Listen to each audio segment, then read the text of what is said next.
500 years and 500 seconds with Irie Fitzgerald. Irie, have you been given a nickname in Hawaii yet? I feel like my name is pretty unique. I don't need a nickname. Yeah, it kind of already is a nickname, and it's funny Yeah. because with your sister named Kaya and your dad totally does not even choose green. Your parents don't choose green. But if anything, I think Irie and Kaya are states of happiness, and they don't need to be reliant on any of that weird stuff. I don't even know we need to include that in the recording. But Irie, let's just talk about, you've had a very exciting surfing career. We've been able to watch you from the distance, from surfing local competitions in Guam to getting surf camps out there in Hawaii with professional surfers, to going to Australia, representing Guam in the international youth competition, the ISA World Surfing Championships as a youth. Now still representing Guam with her eyes on the gold. Now you are living in Hawaii and surfing competitions, living part-time in Hawaii and surfing competitions in California. Can you please tell us about your most recent competition in California? I just came back from USA, not USA, WSA championships in California. This championships took a while to get to. I had to do a couple of WSA competitions to qualify for this championships, and I got fourth place. Woo! Fourth in the finals. I'm pretty stoked about that. It was pretty tough. It was pretty rough.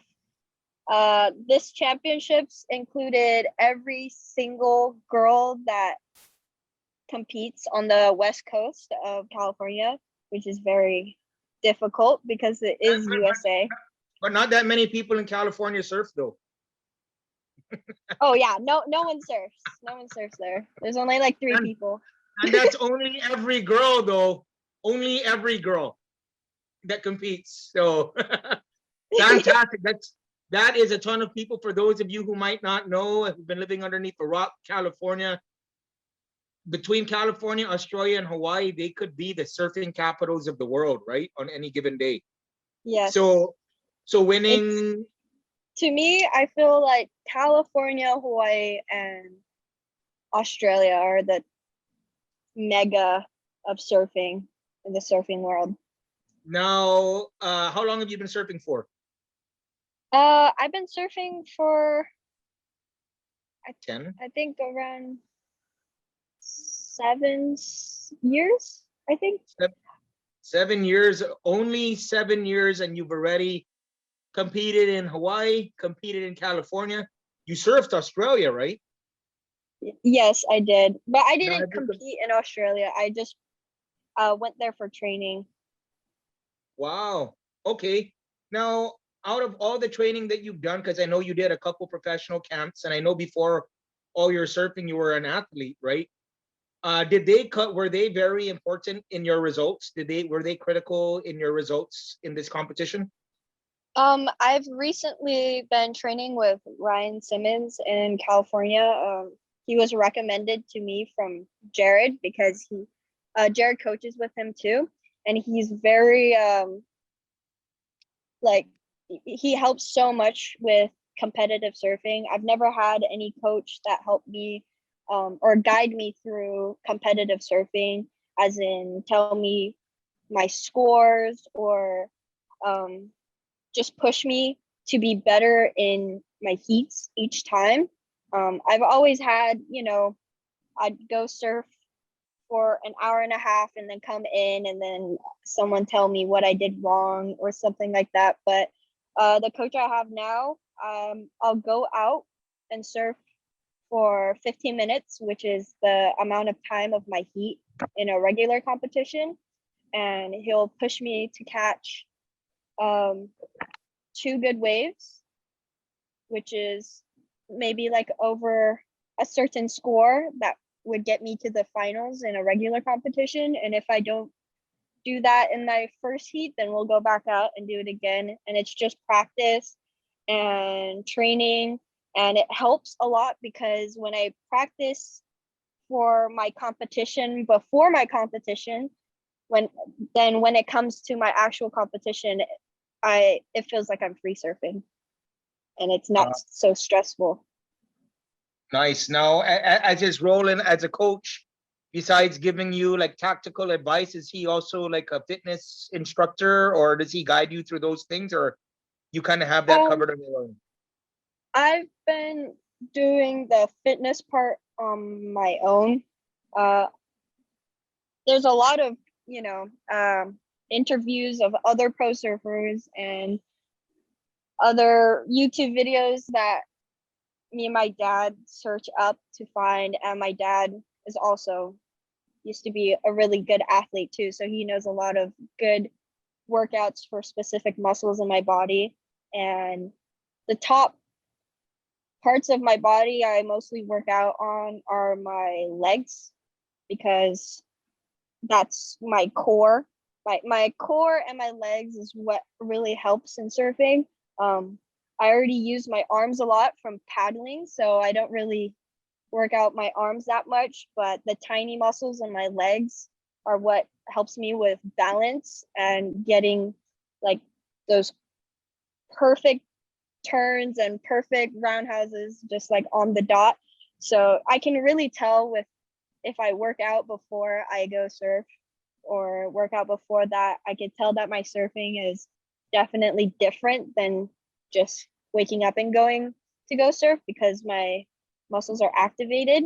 But I don't have a workout coach at the moment, but my dad is pretty much my workout coach. Yeah, and conditioning hasn't been a factor in your competition, has it? No, I'm fine with that. Wow. Okay. Well, it's funny because surfing is such a unique sport. Is because you can train for everything. You could train for all these things, but the only thing is you can't guarantee that there's a wave that's going to be coming, right? You can't guarantee the conditions. So Yeah. what have you done in that aspect? Because you're working the mechanical side of surfing through practice, but what have you done to kind of like to help with that situation of not being able to predict the surf or when it's going to come? Are you like doing a lot more? Are you studying breaks a little bit more? Are you studying weather, that kind of stuff? Recently I've been going out to California and surfing beach break because I am not familiar with beach break as much as reef break. So this last competition, I definitely thought I could have done a little better, but on my side, I still need more practice on beach breaks because it's not what I'm used to. And the other girls that live there, they literally live, breathe, surf every day, that type of wave. So I've got to give credit to those girls for being able to surf those waves like how they do. But I need to practice on beach break more. But I feel like myself, I've gotten better throughout these past couple of months. Especially because I've been getting coached, and my coach coaches other people that surf competitively on that break, so he knows exactly what board I need to ride, what I need to do on the wave, like if I'm putting too much power in my turns, or if my flow isn't right and I'm not making it around certain waves. But I feel like I've gotten way better at beach break this past couple of months compared to last year, which is great, but I still need more practice because beach break is pretty hard. Well, the results show. How are the conditions for this last competition or this last series of events? So Huntington does this thing where it's really good in the morning and it's not windy at all. And then once it hits 10 o'clock, it goes super windy and super small and weird. So my first heat and my semifinals Um, I was lucky enough to have good waves in those heats, and those 2 heats I made it past through, which I was very stoked for. But when it came to the finals, they put the finals on the day after, where the swell came down a couple feet, and they made the girls' finals in the afternoon. So it was windy, choppy, and small. And those kind of waves are hard for me because I'm used to like bigger surf and Yeah. more powerful surf. So these girls, they're just so good at small little ninja chops on the waves, and it was just difficult, but I still made it through. I tried my best. I did what I could do on the wave, and I used one of my boards for small wave riding. So I felt like I could have done better if the waves were maybe a little bigger, but the condition isn't always going to go to what I want all the time. So I'm just happy that I made it to the finals on other people's breaks. Yeah, that's fantastic. And how many events did it take for you for your end result in this season? How many events did you surf in California to get a finalized fourth? I surfed, I think I surfed 3 events. I missed one. Um, so I got into the finals in every single comp I did. So that put me at 6th overall. And since I missed one, and another girl did all of them, she had a higher total score. But since I made it to the finals on this one, my overall score became 3rd overall in California on the West Coast. So I'm happy about that. Yay! Yeah, I'm 3rd on West Coast, so that's pretty good. Wow. Jesus, Crizos, Irie, from surfing small contests in Guam, traveling around the world, getting to the biggest stage, and then now marinating yourself in the circuit. Um, geez, with all of this, you're kind of like you're in this new phase of competition right now, right? Yeah. Now, after all this hard training, because that you're doing preparing for surfing and all of that, it almost seems like it's work. Does it kind of take the fun out of surfing for you, or has anything changed? I personally like competing. I feel like competing makes or gives me a reason to be better, like all the time. I always have something to work towards. There's always someone better than me, and I always want to work towards being better than those people. So competing helps me become a better surfer, and if I didn't compete, I'd probably stay at a level and get just bored of it. But competing helps me learn better techniques, cool maneuvers that I probably never would have done, meet new people from around the world, and like it's crazy. I love competing. Most people don't really like competing because they say it's too stressful, but I don't know. I love the feeling of winning. So um I just I don't know. I love competing. It's very fun. It helps me. Yeah, fantastic. I mean, I've heard it from a martial artist before, Ralph Go from the Philippines, who had mentioned. I asked him why he competes jiu-jitsu, and for him, he said that even though he might not have be a world champion or whatever, but for him he felt that competition was a higher form of training. But with surfing it's kind of different because surfing didn't start as a sport. It's still kind of more like a soul rider thing. So Yeah. do you still soul surf? Oh yeah, all the time. I'm not always in competition mode. I personally love surfing every type of board I can surf. I love trying different types of boards. One of my favorite boards is a twin fin. It's the Black Baron from JS Industries in Australia. It's so fun. It's literally like using a skateboard in the water. It's so fun. I love trying different boards. I love longboarding. I love shortboarding. I love using big boards, small boards. I love doing everything. Yeah, living in Hawaii, we see also that you've been surfing a lot of pipeline. So we know that Oh, your last heat in your last competition was in windblown chalk. But how do you go from competing in that windblown chalk to surfing? We've seen you tons of videos right now. You're actually paddling out there on some good sized waves. Are you seeing a lot of other girls out there at pipeline? not really. It's usually the same people. Women wise, it's just usually me, Moana Moana? Jones. Yeah. Moana surfs. I knew it. Oh, yeah, yeah. I mean, she You know where does you can use. find her? Where the at the line where the sky meets the sea.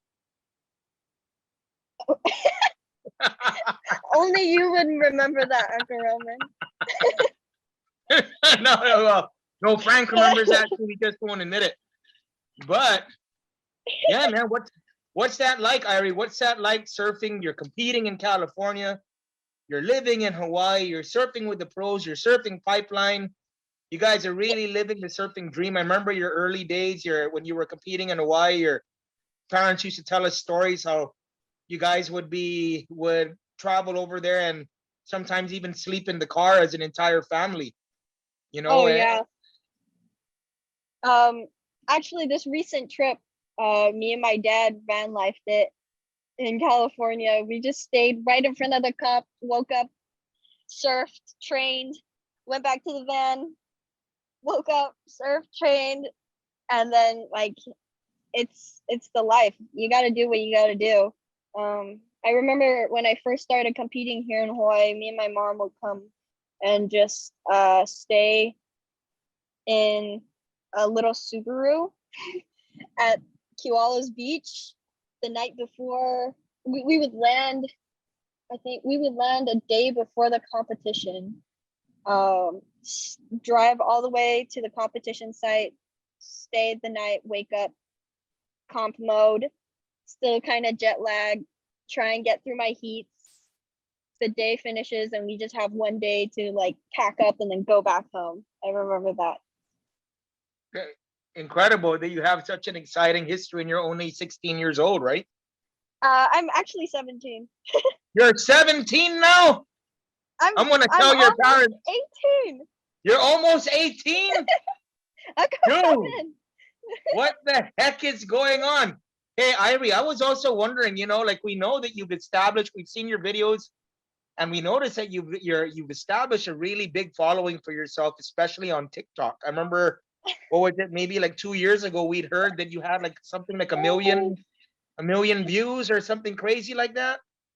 I have, I think, 3 million likes now total. Wow.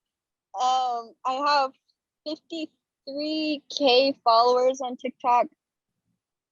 So, well, it's scary knowing that so many people know me, but I don't know them. But it's pretty fun. It's pretty fun, and like right now with this growing audience, where do you if they're your followers, that means you're their leader in a sense, right? So where would you want to lead them to?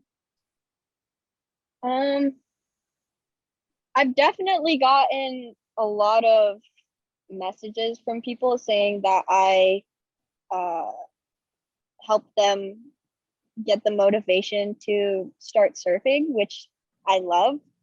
I always post videos of the difference between beginners and kooks, because there's been a lot of kooks recently ever since COVID. Like, everyone's starting to surf, but they don't learn the basic surfing culture, like the rules in the water. So I'll post every once in a while, just basic rules, and I'm just stoked that people that follow me actually, they're actual real people watching my videos, having motivation to do a sport that I love.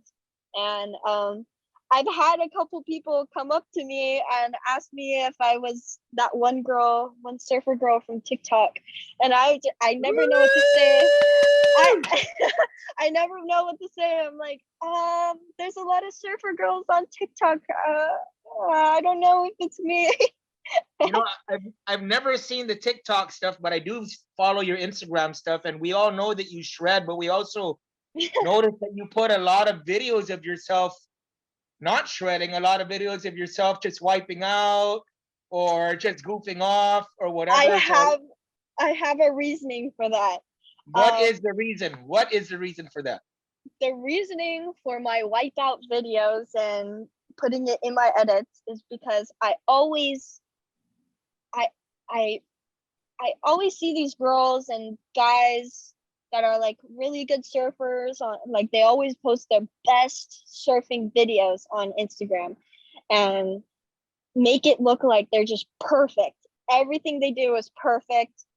Their whole session was perfect, but I like to put goofy, funny stuff to show people that surfing isn't always about being serious, and, showing people that, you don't make mistakes, because everyone makes mistakes. And, I won't get the perfect turn all the time. I'll show like me falling and then me doing a good turn, but it's always funny.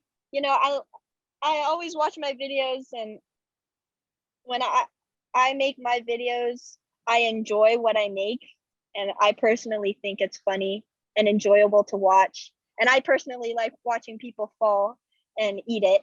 So I like my own edits, and people always ask me, like, why do you always post videos of you eating it on waves? And I'm like, well, because I think it's funny, and if you don't think it's funny, it's whatever. I don't care. No, and it's great that you do that, because a lot of people are accusing social media of painting this fake picture of this glorious life when you're actually in some ways doing these glorious things, but you're celebrating the least and glorious moments. So I think that's very sobering, and that's really good to see, because social media can do good things. Yeah, I And what always you've try to be 100% real on my social media, because I feel like there's no reason to be fake on social media. And I know I'm a very social person, so I know I'll probably meet most of the people that follow me, or even in the future. So I don't like being fake on social media. Even when it comes to TikTok videos and everything, like, whatever I say, literally what I think. I don't change what I think for other people, and I try to stay true to that. Right on. God bless for that. And then now I think we may be nearing 500 seconds again. But another question is that, what are your goals as a professional surfer, or as a surfer? And if you have, and other than surfing, do you have any other goals that you want to achieve? My goals for professional surfing is competing for Guam in the next Olympics. That would be amazing. Last Olympic qualifiers I went to was just such an experience just to be there. It's just super sick seeing every country in one spot competing against each other.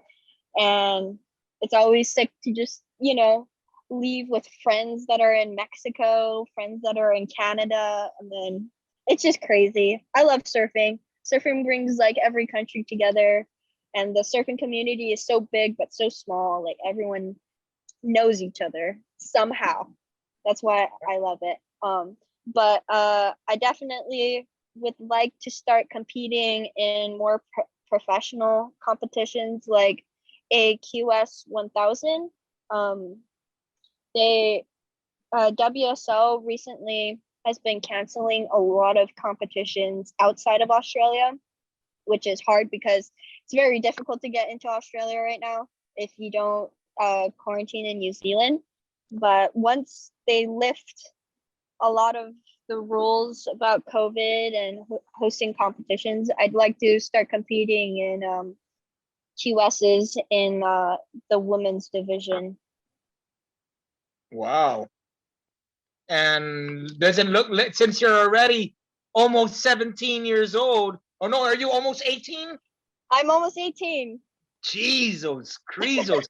That means that wow, so this is not too far from you, from your future. So what's next after this season? Is there another season that you're entering? Do you have any other competitions coming up?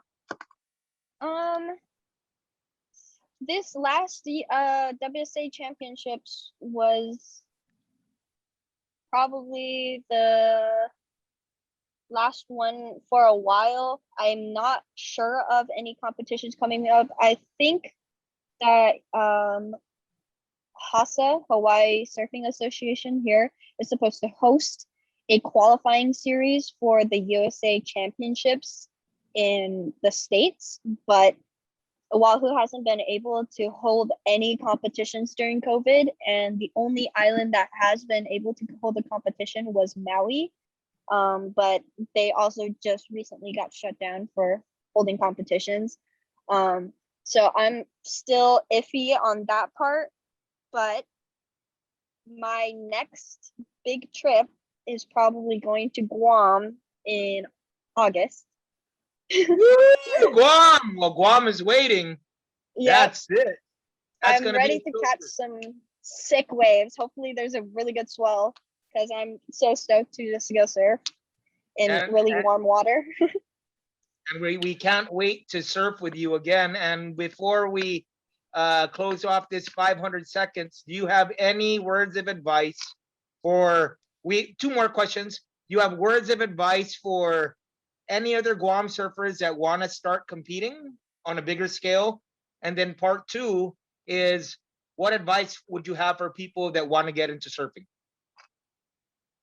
Okay, first question. I definitely recommend thinking about competing outside of the island. Guam and Guahanapu always hosts the best, hometown type competitions. But if you really want to get into professional surfing, going out and traveling and surfing different types of spots is always good because you get to meet different people that can help you throughout your career, and just competing outside of the island gives you more people to compete against and more surfers to learn off of.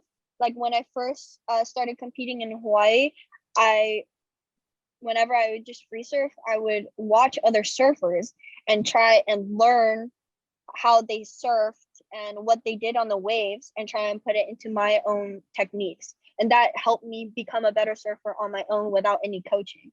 So just traveling and surfing in different spots is just, I recommend doing that. And also just the experience.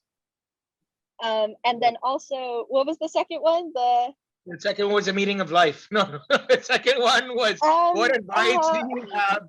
What advice do you have for people that might want to be getting into surfing? Advice. I advise people to get into surfing for the soul and for the fun of it, not because it's a trend or not because someone told them to. I recommend doing it for yourself. Use surfing as a self-therapy, and also respect others in the lineup. Learn the surfing culture before jumping out on a random board and hitting people with it. And You're on mute. Oh, sorry. the lifestyle. Awesome. Jesus. Oh no. What'd you do? AirPods died. Your AirPods died. Oh no. That's it. You gotta get sponsored now by iPhone.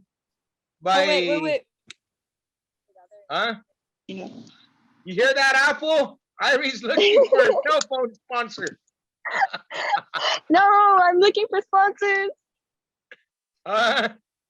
Right on. You know, Irie, we always got your back. You're always out there. You know, you're not just telling the world, you're showing the world that everything is possible. You come from great parenting. Your parents work very hard enough that they deserve an interview on their own. Stoked to always have you on board, stoked for your support, and we are stoked to see you winning. Not just in competitions, but you're winning in life, and that's a great job. Thanks. Could I say a thank you to all my sponsors? Absolutely, you can. Okay. I would like to thank Uncle Roman and Fokai, first of all. The Fokai family. I'd like to thank Lotus, Sticky Witch, Tokoro Surfboard, Strawco, Hawaiian South Shore, Syndicate, Homegrown, and Hafadiliana and Pit Vipers. I just got picked up by Pit Vipers. I'm pretty stoked. Hell yes. Well, you hear that? Sponsors out there, Apple, Toyota, Lamborghini, Ferrari, you hear that? Irie's looking for sponsors. It's Louis Vuitton. Louis Vuitton. It's an investment well spent. Go and get her. She won't be available for long. But yeah, Irie, I'd like to have every sponsor ever. well, you know, you're an asset wherever you are. So keep up the great work. Keep your eyes on the prize and keep living in the light. And big fat hug for your parents and rocks for your dad. Got it. And big shakas for Kaya. Oh, yeah, Kaya will definitely want the shakas. Okay. Well, right on, Irie. I think we are close to 500 seconds. Frank, are you still there? I think we're 600 seconds now. Dude, right. Awesome. Wow, I learned a lot just from that interview. Because I don't really know much about surf. So I was just listening. I was like, oh shit, this is crazy. You should stop fighting. You should just become a surfer. Because Frank competes in mixed martial arts off island, and it's funny because some of the things that you were saying about getting out there and competing and going to a bigger arena, a lot of these things are the very similar things that you've said in other interviews about mixed martial arts. Yeah, 100%. Right? So dude, and then like I don't know, I guess my question is like, what is the common misconception that people get about like surfers or surfers chasing the pro dream? I feel like there's a lot of things non-surfers think about surfers. I feel like people think surfers just party and don't care about anything and just, I don't know, they think all surfers are bums, but really in the real world, competitive surfing is very, very expensive, and it's very tough because competitive surfing and even competing in the pro division and just getting sponsored by sponsors that can actually help support you is all about knowing people, growing up in the right spot, having the right equipment, just being right there in the circle can help 10 times more.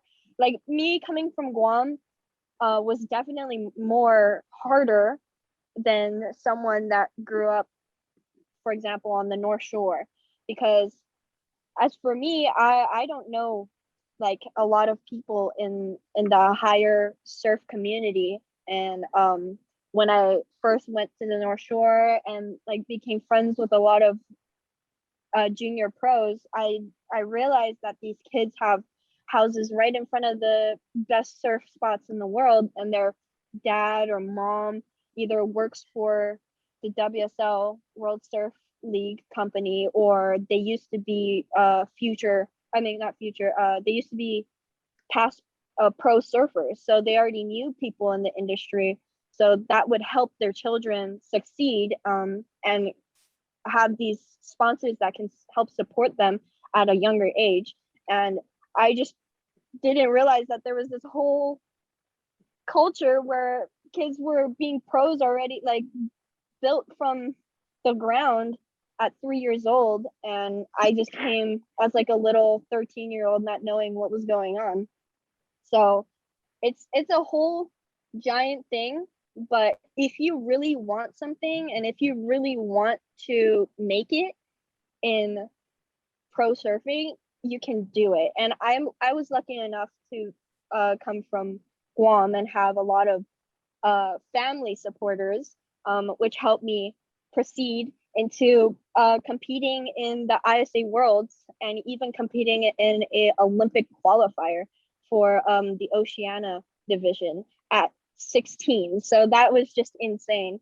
So in many ways, I'm lucky, and in many ways, other people in surfing are lucky, but it's mostly about who you know and where you grow up, which is like a big factor in surfing. Well, thank goodness you know Frank the Crank, and he's from Georgia. So, Right. so No, I'll right tell on, you, Irie. that is so cool. No, dude, surf, man, everything is very, very similar. Like the chasing the MMA dream to the surf dream to whatever, you know. Yeah, everything. I feel like in every sport, I feel like mostly, I mean, our sports are pretty similar because we're both independent competitors, or independent athletes. Like we don't compete as a team.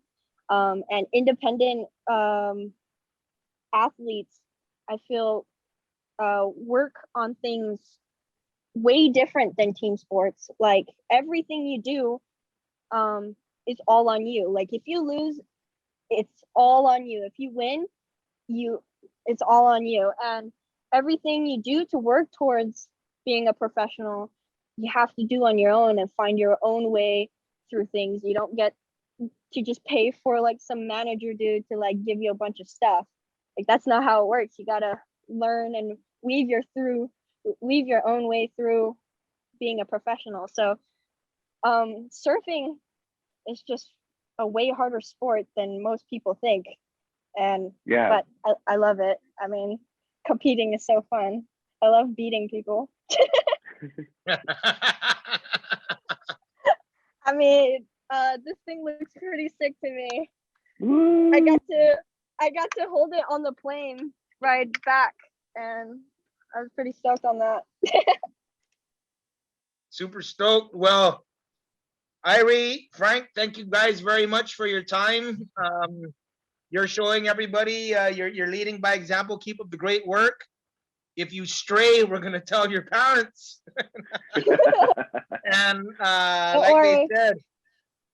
like they said, the world is in your hands. Hey.